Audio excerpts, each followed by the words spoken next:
Welcome to Man Does Tech, where I solve the problems you didn't even know you had. You'll start by unlocking and grabbing the taskbar so you can move it. This is necessary because Windows won't allow dragging when locked. Right-click the taskbar and uncheck Lock the taskbar, then click and hold an empty spot. Use your mouse or press and hold with touch.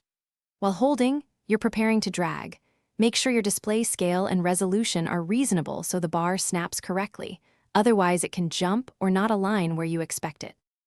Once you've got a hold of the taskbar, drag it down toward the bottom of the screen with steady, deliberate movement. Quick jerks can misplace it.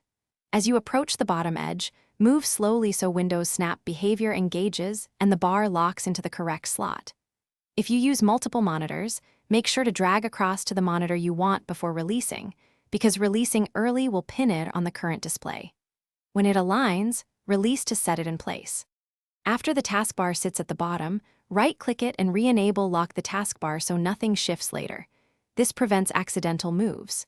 If it looks off, unlock and drag again, or adjust display scale and resolution, then try once more.